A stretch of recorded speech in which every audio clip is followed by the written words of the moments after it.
guys, welcome back, and if you're new here, welcome. My name is Katie, and I am the most inconsistent poster to ever exist.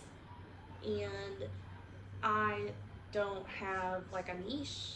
I don't talk about anything specific. It's just like a brain dump for me, and so that's why it's inconsistent too. Is a lot of times I have these thoughts, but I don't think to just like put the camera up. But what's on my brain today and has been on my mind, I've been meaning to make a video about it, but now that it's almost been a month without social media, I was like, it's probably about time to just talk about like what I've learned, what's changed, what's been hard, what do I enjoy about it, and there's a lot that goes into it, which you would think like, oh cool, you're not on socials. What is like a symbolic therapeutic thing that you've gotten from this? Well, I kind of want to start by saying that I have been chronically online since MySpace days. I was very into, I guess, having online social media fame, community, like whatever you want to call it. Fame is such a stretch of the word, but when you live in a kind of a small town and you are very transparent online, which I was to a bad degree back in the days, you do develop this sense of like identity that's attached to online presence. And I would argue that mine wasn't different than my real personality, but the way that because it wasn't different, I didn't hold anything inside. I had no idea of like privacy. Vulnerability was to me before I started. Honestly, it started a bit before I got on, but now especially, vulnerability to me was just sharing everything about yourself. So I wasn't just like, oh, here's my address, here's where I work, here's who I'm in love with, blah blah blah. It was just every thought that I had. And when I call her old Katie, very depressed, very hopeless, very like job hopping, and just kind of not like a good person. That's a harsh way of putting it, but I just didn't care about myself enough to care about who I affected. And I wasn't like stealing and lying and cheating and robbing and all this kind of stuff, but it was very much like I was, just for like background, right? I grew up with an abusive mother, an absent father. I took care of my mom. When my grandparents passed away, it was just us two. She couldn't keep care of me. Blah blah blah. Long story short, got placed in the foster care system. Just had no support, right? So I was in my own apartment my senior year of high school. I had foster parents that put like learning how to do chores over like me finding worth in myself, or how to like love myself after being abused and parentified as a child. So I was just so bad in relationships, and that doesn't just mean romantic, but it was just, I was selfish in friendships. I was selfish in my online persona in the way that I needed help. Looking back, I think that I had a huge victim mentality, and I was very transparent about that victim mentality online. Not even the mentality, I just was a victim all the time online. It was like everybody else was the problem. I need help. Someone needs to save me. I need money. I need, someone to call me. I need a place to stay. I was a mess. Okay? And when you post all those things online, people start to form opinions. Most of them valid, but then I also had a lot of people that I think, kind of plotted on my downfall, or saw me as this like train wreck online that was for like entertainment purposes, which can't lie that when I had social media, I had people that I was like, oh my god, I'm following because they're just so messy, right? And one thing that I've learned from getting off socials entirely, which means I have no Snapchat, I have no Instagram. I have these accounts, but they're not like downloaded on my phone. So is that I'm not so concerned with what like everybody else is doing, and I'm an artist, so part of feeling like you're keeping up with like the just staying present as an artist, like people not forgetting about you, you're showing up to events, you're making sure you're applying to stuff, you're just staying relevant, I guess is like a better way of putting it. And a lot of times I didn't I'm sorry a lot of times I didn't want to necessarily do a lot of these things, but I thought that I had to stay relevant as specifically like an artist. But then my personal account, I had like following, right? Like when you build a community online where you talk about your life and stuff, people like are invested, and I think that I took that as like I owed like updates to people and stuff, and I have a lot of stuff that's gone great and that I've done since being off social media, and the people who need to know, and like I do miss also getting updated on like the people that I had on Lions Lives. I had a lot of artist friends who are doing really cool stuff, and I do feel like a disconnect in that way. I would say that's like a downside, is that there is like an idea of community online. It's just not a false one. Like people like to think that online, I think it's when you only have an online like presence community, you're not really like actively having good relationships in your real life, that is different than like you could have both, but you have to have both for the online one to be considered like just an additional presence, additional relationships. I would call them like close acquaintances, right? But like the idea of friend specifically has gotten so watered down, I think, because of social media and parasocial relationships and stuff. But I do miss some of my friends, acquaintances that I'm not like close day to day with. We don't text, we don't call, we don't hang out, but I like do care about them, and I'm like, oh, I wonder how that person's kid's doing, or like I remember that person had like an illness, I wonder if they've gone through it, blah blah blah. But it's nice because that doesn't fill my brain so much to the point where I'm so worried about other people. I'm so worried about what people are wondering of me, if I have this expectation to be like sharing, updating, and that's been really nice. And then that kind of goes hand in hand with like, I do a lot of things, right?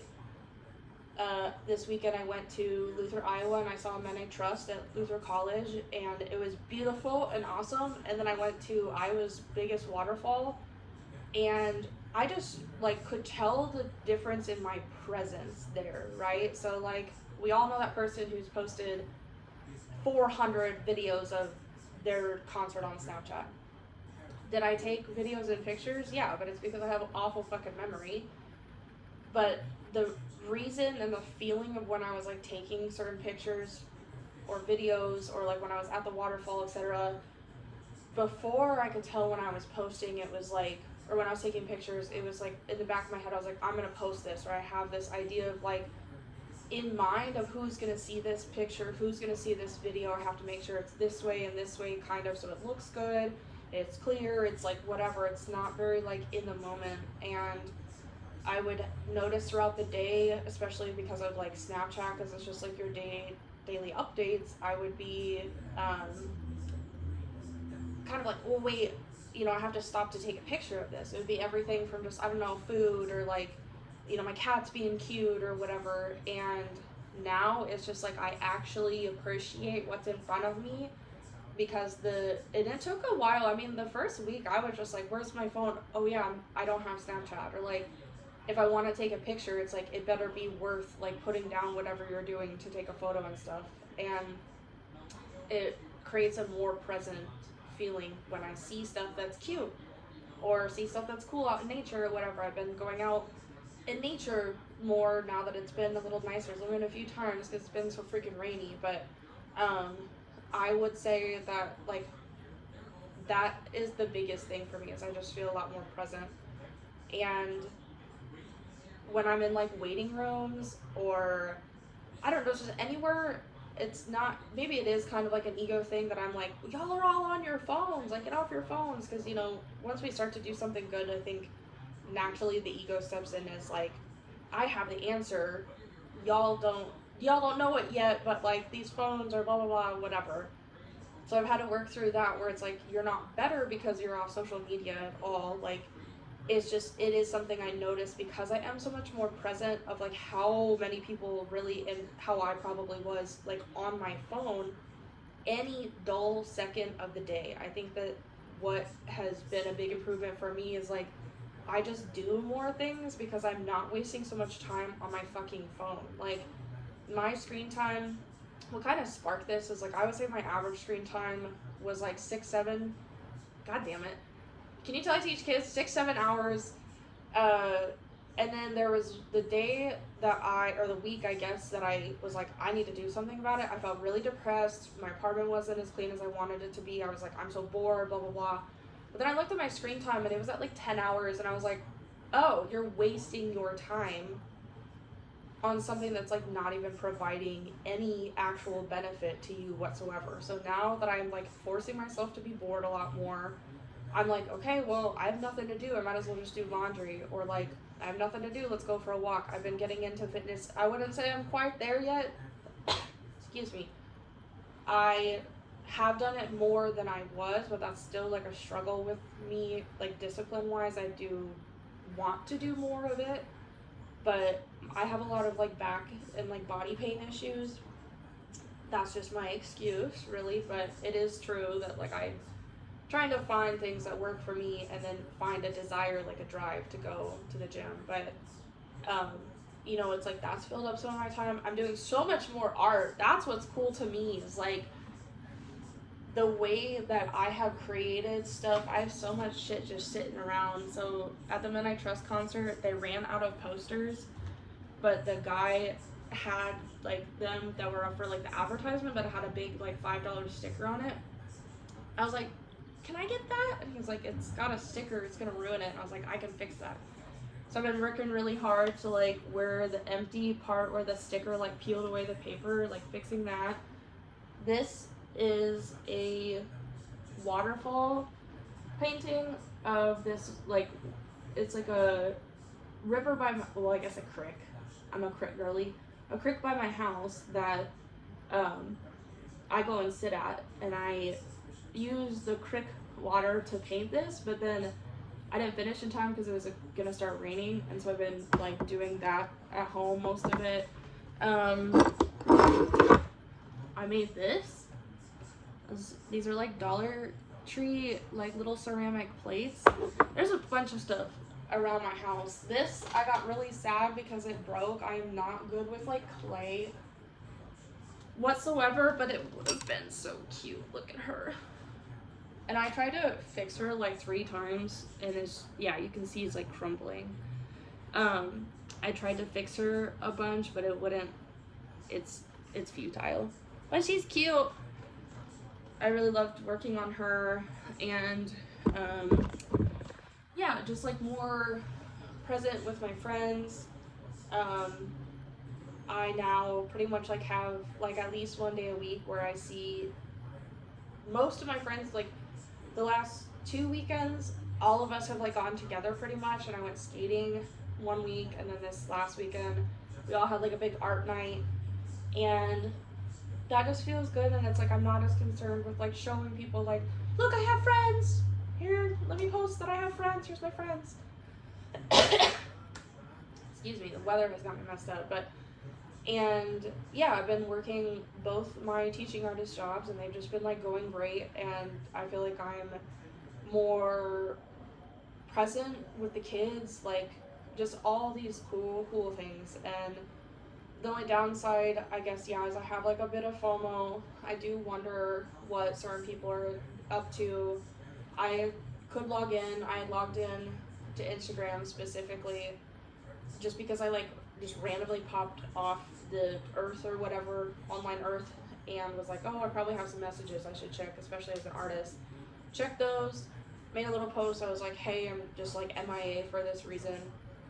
And I feel like, you know, I can log in again if I really want to, but I know with it being kind of like this attachment to like validation and worth, of this like feeling of if I don't exist online, I don't exist at all. People don't see that I'm doing good. Am I doing good? Like those things that I'm working through very like personally, right? Because when you grow up the way that I did, like my relationship to the online world, my relationship to validation, those are all like kind of messy sometimes. So therapy weekly obviously helps. My therapist and I work a lot on like external validation, and he wasn't even the one that like brought this up. I just came in the next week and I was like, I haven't been on socials for a week, and he was kind of surprised. Um, Low key, I'm kind of surprised. It's been the only thing that I've never been able to fully quit. Like, just I was sober from alcohol for 2 years. I don't really smoke. Blah blah blah. Well, like, uh, is vaping, man. That's like my one thing. I can have all the little self discipline in the world with anything else, but that vape, man, it's got a death grip on me. But, um, yeah, it's just been nice. It's like I feel like I miss some stuff. Definitely the boredom gets to me a little bit sometimes, but like boredom is good. I don't do well with boredom, so it's been like an exposure therapy for me to be bored.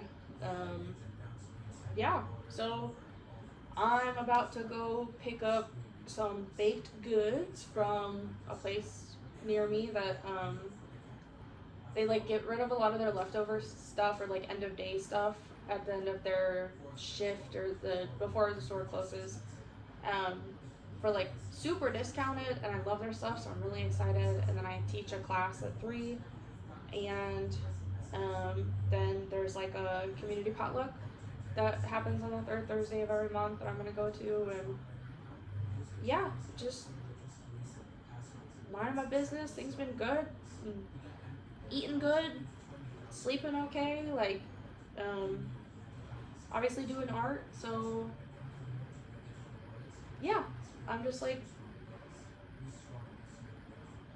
trying to think of what else is really noteworthy about being off socials. Um, it's more possible than people think. Like I still have ways of communicating with people, and the world feels more slow, and it's nice. I can tell that like I definitely have my days where there's like an ADHD like urgency to things, and then those days I like tell myself like you need to take a breath. Like what is it that's making your wheels move so fast? And it's usually anxiety. It's like I'm just more in tune with my body. It's like anytime I get those uncomfy feelings of like urgency, anxiety, sadness, depression, instead of like just turning to doom scrolling or turning to like finding that next dopamine hit, which it literally felt like that, especially as an ADHDer. Sometimes I was like, oh my god, maybe someone commented, and then I'll feel okay again. Like a lot of people don't talk about that side of social media, that relationship that they have with it, which not everybody does, but a lot of people do.